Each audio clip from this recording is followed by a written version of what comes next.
Okay, so you can see that heavy shine because we put some serious Tru-oil on there. And we didn't go as heavy on the front.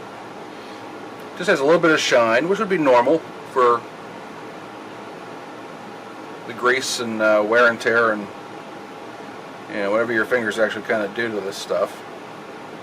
So what I want to do now is go back and forth slowly. I don't want to build up any heat. If you go too fast with steel wool, you actually build up warmth, and warmth will eat right through that Tru-oil or gum it up or just not have the desired effect. Stay away from this area because the steel wool will take that white off, but you can start just going down in straight lines. Try and do it evenly.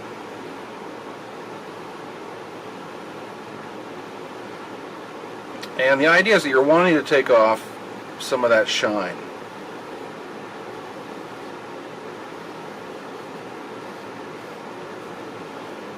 And get into the grooves, the roundovers here at that little butt end of the heel.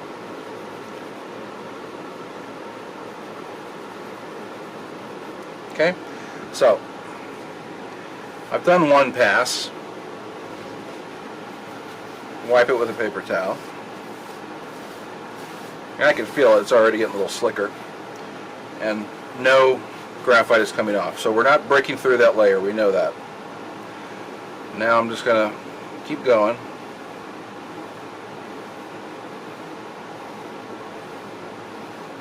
And at some point, the shine will be off, and the neck will be, smooth as glass. You'll still feel a little bit of texture,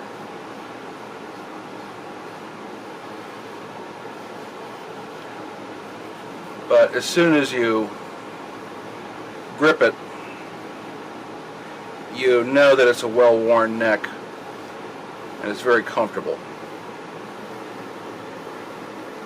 Yeah, there you go. That's pretty good there.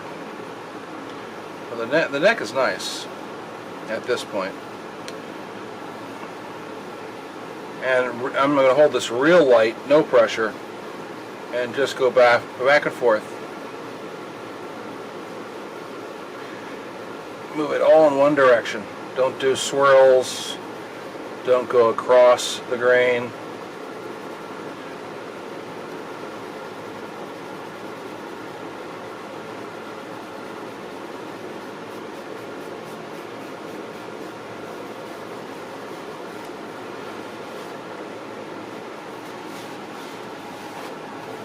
Shine is off of it. It's more of a sheen, or almost of a matte finish.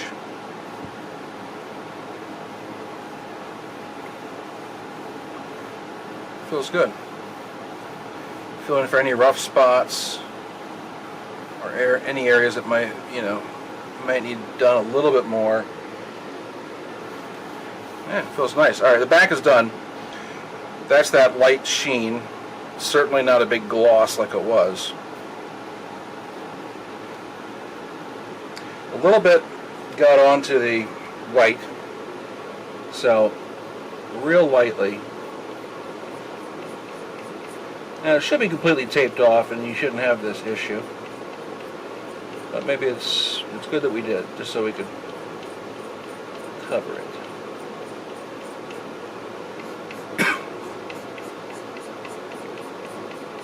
There. Yeah, that's fine. I take a little piece of 400 and any of those little grooves that I made, I just want to knock them down. Or since the back is basically done, we're not doing any more striping or painting. It's seamless. I am going to take some 400 and just very lightly buff out this back part so it's not as shiny.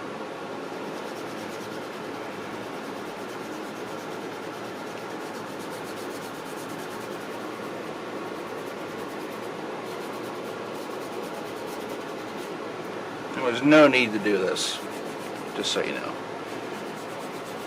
And you wouldn't, because the back on the Tom Anderson is not painted in the least. They tape it and mask it so that only the actual front surface of that headstock is actually done in paint and stripes and all that stuff. So taking a little bit of that shine off of that. Nothing major. No real purpose for doing that either. So now what I'm going to do next is I'm going to, as carefully as I can, tape off this to this edge. So speaking of that, I'm going to make this fit so you cannot quit.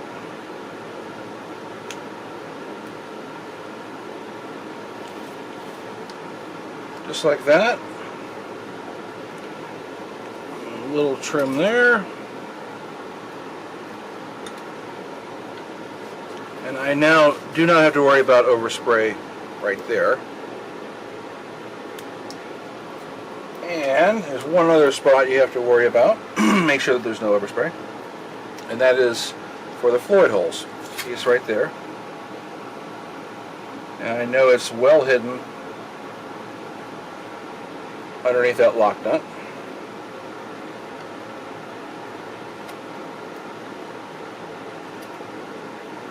This little guy you're going to see later, because I use this to set up when I mount the neck to make sure it goes on straight. So we're more than covered there, no problem. So I'm going to tape this up as good as I can, and I'll probably have to use a razor to get these curves in correctly. But when we're done, we're going to have a nice tight seam all the way around that headstock, so that we have a surface to where this will be our canvas. This little surface of the headstock will be our canvas. Okay? So I'm going to tape that and be back, and we're going to reproduce the Tom Anderson graphics on the headstock. Okay? Alright. Back in a bit. That what I ended up doing was taking 1/4 inch tape in one continuous piece and did this entire outline. So sharp bend here, gradual bend here, up and over, and come all the way back around and do the same thing on the other side. This is all done in one piece. When you have tape that overlaps, it gives the paint a channel to run right down into. So by doing it with one continuous piece, even if it does get little bits of folds and whatnot, it's going to be less of an issue to clean up after you've removed all the tape. So I just wanted to point that out, and I just taped off all the frets because we're going to get to that eventually. So, but now it's just a matter of getting all this taped off, and that's not too exciting or difficult. I'll be back. I wanted the back to be white and to have a high contrast to the front, and the base coat on the Tom Anderson neck is not white on the headstock, it's black. So I've masked it off, taped it, did a heavy wet coat of black, and I'm going to let that dry, and then we'll go from there. Then the next layer is white, and the final layer is red. So, but what I wanted to do was have a definitive outline of where the black is just on the top. If I can't have the bare wood because I had to fix some of the holes in the back, I figured why not have it white. It won't be so dramatic as having black against the bare wood. And Eddie's 5150, because of hand wear, had this triangle here it worked its way down to white. So I figured, why not do the whole back in white? It'd be less noticeable as having a solid black headstock. So, but the black is on there. That's the first coat. We'll tape it up, spray it white, then tape that up, spray it red, and get the gold and black block logo water slide on there. And it'll look great.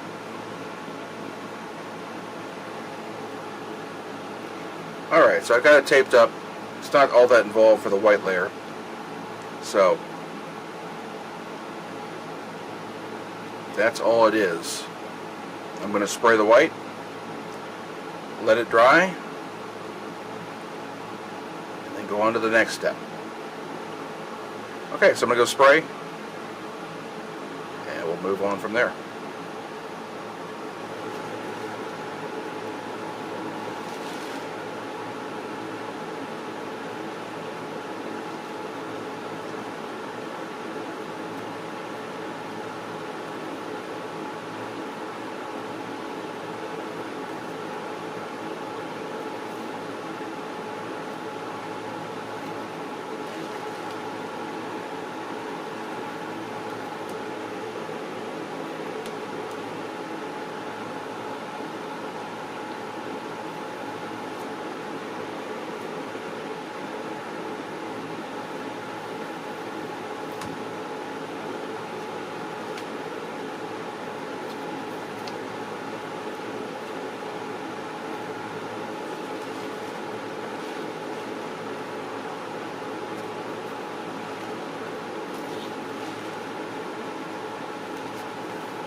Okay, so I got a couple spots cleaned up, and there was some relicing that was done before the red layer on this headstock. So, but I wanted to show you the length of the tape, and there's the logo, the water slide, and just take note of the shape here and how far it comes past the trademark symbol. So that's basically the most important tape. It comes up, gets closest at the peak of that curve right there, and then exposes more of the white on either side. Okay? So I'm going to remove that. And the relicing was done above the G tuner and then just past the high E. If I turn it, see that? So, but it digs into the black stripe here, and the other one is right there on the white. If I turn it,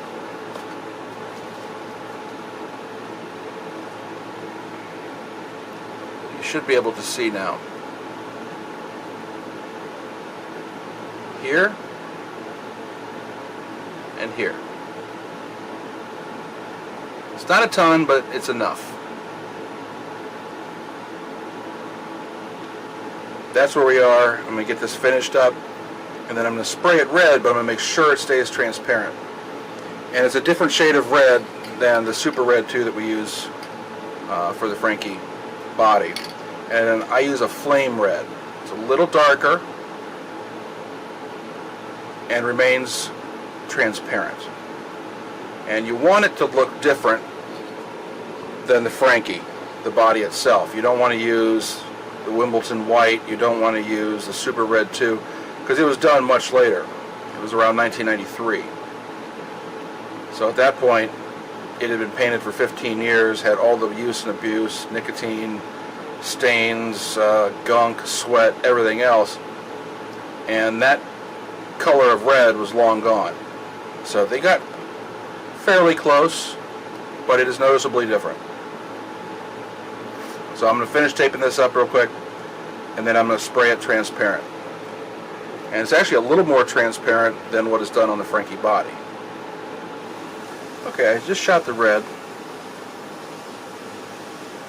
Very happy with it. It takes about 4 passes. I hold the can about a foot away, and I move at about that speed.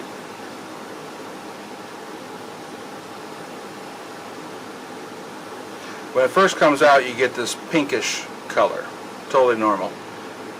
Second layer gets a little more red. Third layer is red, and then the fourth layer is what I would call, you know, the layer that makes the whole darn thing even and gives it that brighter red look to it. So, yeah, very happy with the color. Turned out just fine. Exactly what I was expecting. So, I'll just see if how this looks.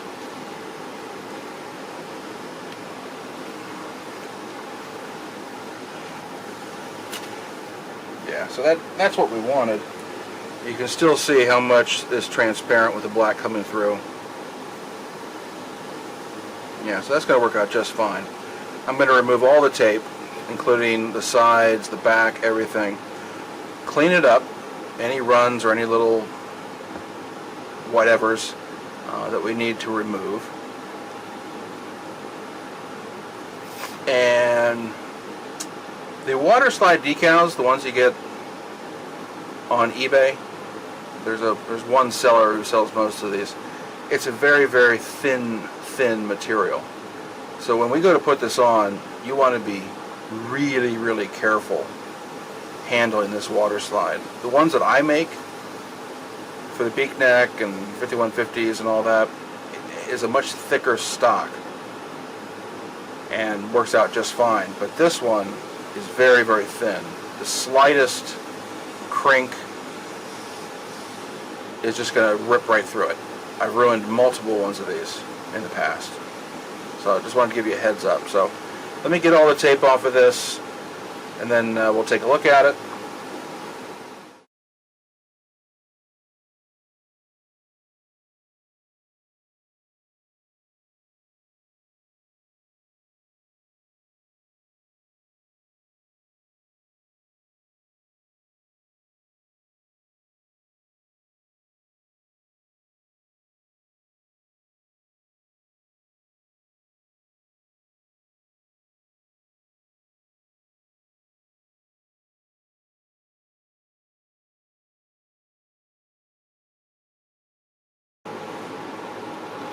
Alright, so last piece, and there we go. Turned out good. I like it. Everything is pretty much the way I want it. This ripped piece touches that stripe, so it's just right. Lots of room for the logo, just the right amount. These shapes are correct, and the curve, that turned out nice.